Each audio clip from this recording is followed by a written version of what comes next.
Olá, boa noite. Começando mais uma edição do Jornal da Difusora, vamos aos destaques de hoje. Governador Flávio Dino, prefeitos e autoridades se reúnem no Palácio dos Leões para avaliar medidas sanitárias mais rigorosas no combate à Covid-19. STF determina que o governo federal reabra leitos de UTI no Maranhão. Idosos de 80 anos começam a receber vacina em Caxias. E ainda, a Federação Maranhense de Futebol vai investigar suposta manipulação de resultados no campeonato estadual. O Jornal da Difusora já está no ar.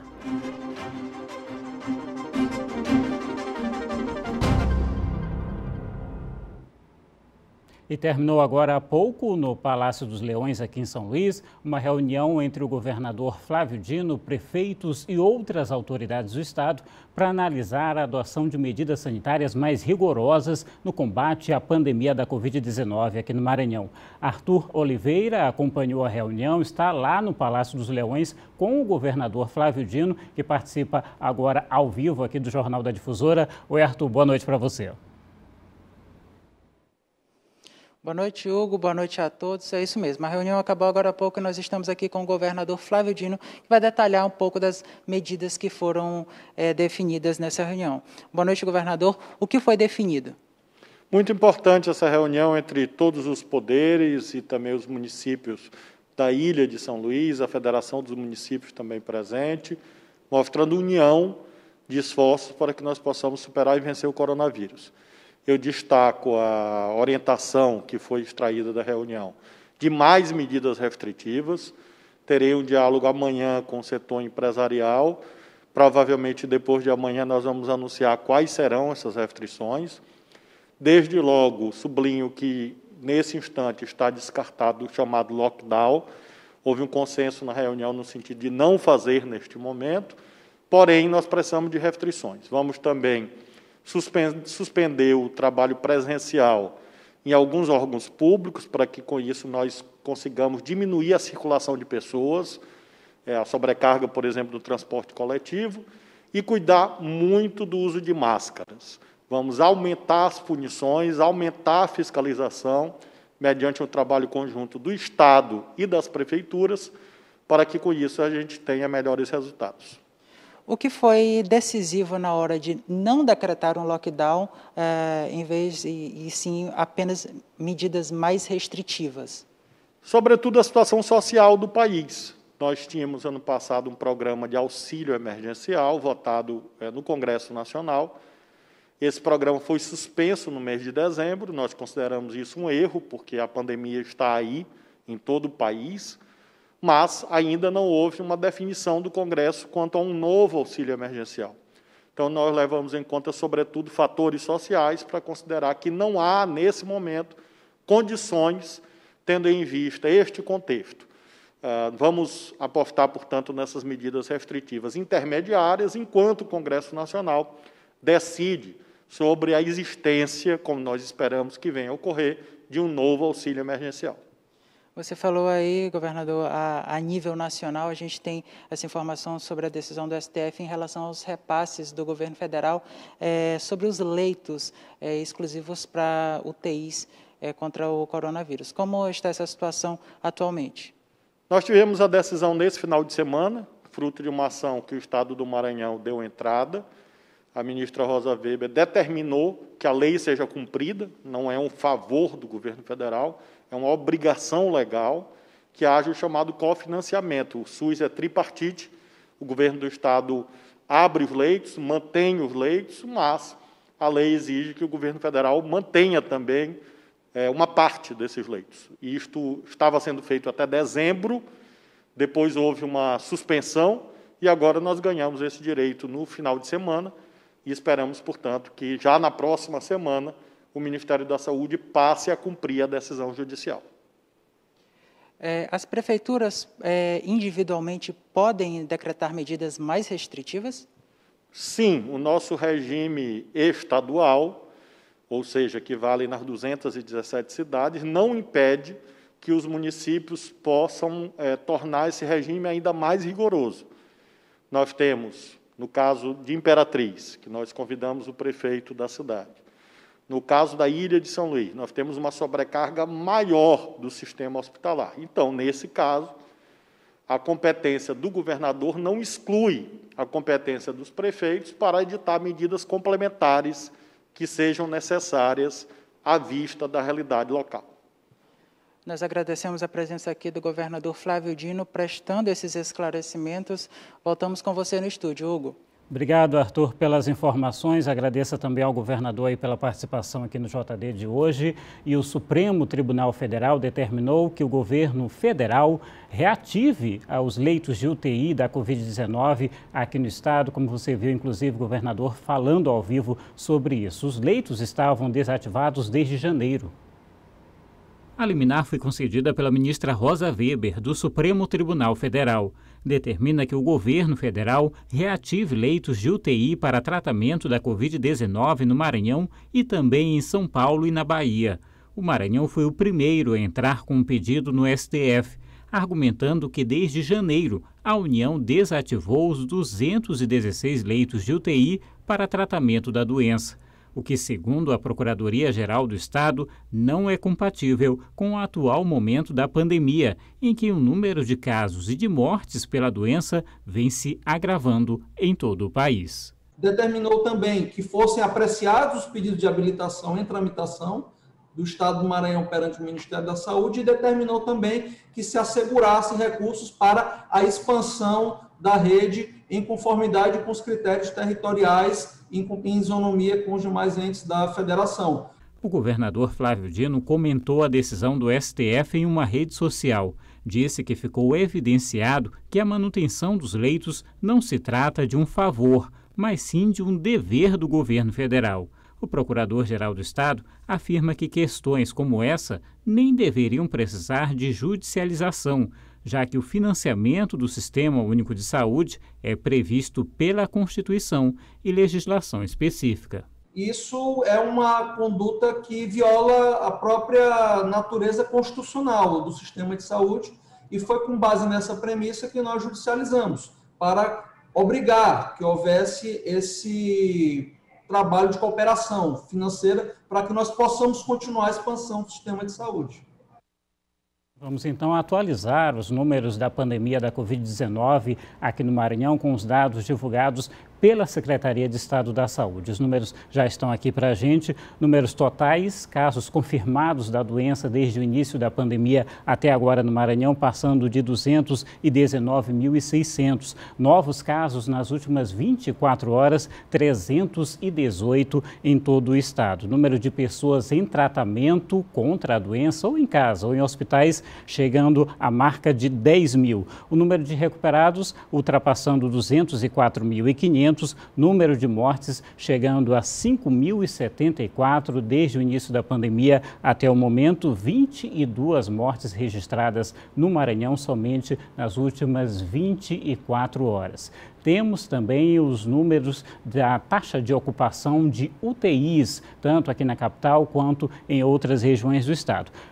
Em São Luís, esse índice chega a 91,12%, número preocupante, passando da casa de 90%. Em Imperatriz, o número ainda pior, 98,18%. E nas demais regiões do estado, 75%, chegando à taxa de ocupação de leitos de UTI. E como se não bastasse, a nova cepa do coronavírus, já identificada aqui no Maranhão, inclusive, pode ter uma carga viral 10 vezes maior que a original. Nas ruas, mesmo em locais movimentados, é fácil encontrar quem insista em andar sem máscara. Mais comum ainda são os flagrantes de uso incorreto do equipamento de proteção. Em meio aos descuidos e relaxamento, um novo perigo tem circulado. A Secretaria de Estado da Saúde confirmou no Maranhão o primeiro caso da variante P1 da Covid-19, originalmente identificada no Amazonas. A cepa foi detectada em uma guarda municipal aqui de São Luís. Ela tem 35 anos e é moradora do município vizinho, Passo do Lumiar. Ela não teve histórico de viagem, o que indica que ela foi contaminada aqui na Grande Ilha. Segundo os especialistas, essa variante P1 da Covid-19 tem carga viral 10 vezes maior e a transmissibilidade também é mais alta, 120% maior. A estimativa é que ela já esteja espalhada pela região metropolitana. No momento que nós tivemos a variante em Manaus e no momento em que nós trouxemos pacientes de Manaus, provavelmente infectados com essa nova cepa, com essa nova variante, era previsível que nós teríamos aqui. Nos hospitais, o cenário é preocupante. São 219.307 casos confirmados da doença e mais de 5.000 mortos. Nos 217 municípios, 9.987 pessoas estão com o vírus ativo. E a taxa de ocupação de leitos está tão alta que o sistema de saúde beira ao colapso. A esperança encontrada na vacina anda a passos curtos e lentos. Segundo o Ministério da Saúde, é preciso que pelo menos 70% da população esteja vacinada para que a pandemia seja controlada. Além disso, a variante pode exigir alterações nos imunizantes. Mesmo que a nova variante, ela tipo assim, fuja um pouco ao padrão do SARS-CoV original, mas, de uma maneira geral, o sistema imune reconhece, vamos dizer assim, de uma maneira percentual importante, reconhece aquele vírus. Entendeu? Mesmo que ele não tenha uma cobertura tão eficiente, mas ele gera uma memória imunológica, ou por contaminação natural, ou pela vacina. Os dois mecanismos, durante vários meses, garantem uma resposta imunológica satisfatória. Tá fácil não, né? Rápido intervalo. Daqui a pouco, idosos de 80 anos começam a receber vacina em Caxias. Até já.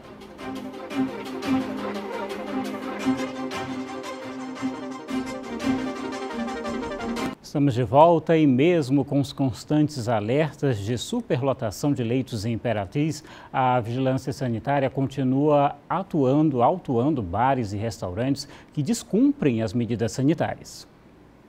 O decreto com as normas mais rígidas segue em vigor há 5 dias em Imperatriz. E diariamente as equipes de fiscalização estão nas ruas fazendo o trabalho de verificação para evitar aglomerações. Falta de informações a respeito de medidas profiláticas e combate ao Covid, a quantidade insuficiente de álcool em gel para a quantidade de pessoas. O ambiente não está arejado. Com o aumento dos casos de Covid-19 e a grande quantidade de internações por causa da doença, foi necessário estabelecer regras mais duras para conter o avanço do novo coronavírus. As medidas mais restritivas para o funcionamento do comércio não essencial aqui em Imperatriz devem prosseguir até o dia 10 de março. O objetivo é reduzir ao máximo a circulação de pessoas e evitar, assim, o contágio do novo coronavírus. Imperatriz, não faltam normas, não falta orientação. O que falta em Imperatriz é a obediência e amor ao próximo. No último final de semana, a operação de fiscalização em Imperatriz percorreu mais de 180 estabelecimentos em 5 regiões da cidade. 3 bares foram notificados por não cumprirem o decreto atual, que prevê outras sanções. O PROCON ele pode autuar, né? Pode autuar porque apesar de estar relacionado diretamente com a saúde, mas também tem a ver com o direito do consumidor, em prol do consumidor, né? Começou hoje a vacinação para idosos de 80 anos em Caxias. Essa é a vez dos idosos com idade a partir de 80 anos serem vacinados contra a Covid-19. A dona Corina chegou cedo para se imunizar. Fé em Deus, Nossa Senhora, porque a doença é perigosa, né? Seu Raimundo também chegou cedo ao local de vacinação. Ele apresentou um problema de saúde e não via a hora de ser vacinado. Estava acompanhado da esposa, de 50 anos de idade, que ainda vai ter que aguardar um pouco para também ser imunizada. Cheguei cedo aqui e estou aqui. Só que essa nós é só essa vacina mesmo. Vem Jesus, vai chegar logo, eu fico conferindo. Eu tenho um agente de saúde lá do Cangalheiro, eu fico perguntando que dia que vai ser para ser imunizada logo, porque é muito perigoso. Esta é a terceira etapa envolvendo a população idosa no município de Caxias. Esse processo acontece aqui no ginásio de esportes João Castelo, no horário das 8 da manhã até as 5 da tarde, de segunda a sexta-feira. Lembrando que os idosos das outras etapas que ainda não se vacinaram devem se imunizar para só então receber a segunda dose. Quem tomou a primeira dose hoje deve tomar a segunda no dia 22 de março. O Francisco estava satisfeito em poder levar o pai e a mãe de uma só vez para se imunizarem contra a doença. Graças a Deus, é uma felicidade imensurável para trazer os dois pais na idade que estão e com saúde, vigor e mais uma vez a ciência provando que tem os caminhos e viés para poder solucionar os problemas que aparecem na nossa humanidade atual. Graças a Deus chegou. Não vi a hora, né? Chegou o dia de fazer esse processo.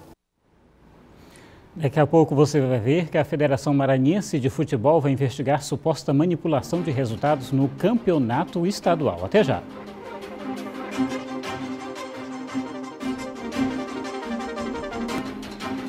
De volta com a previsão do tempo para amanhã.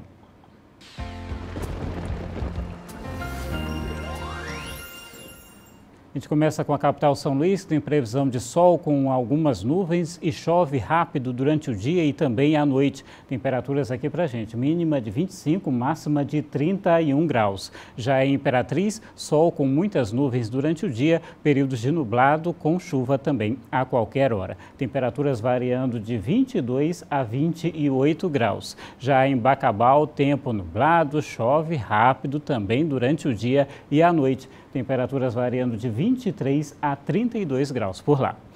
Olha, a Federação Maranhense de Futebol divulgou nota hoje, onde diz que estão sendo investigadas suspeitas de manipulação de resultados no Campeonato Maranhense deste ano. Segundo a entidade, após denúncia recebida no domingo sobre a possível tentativa de cooptação de atletas para manipulação de resultados de jogos, iniciou a apuração.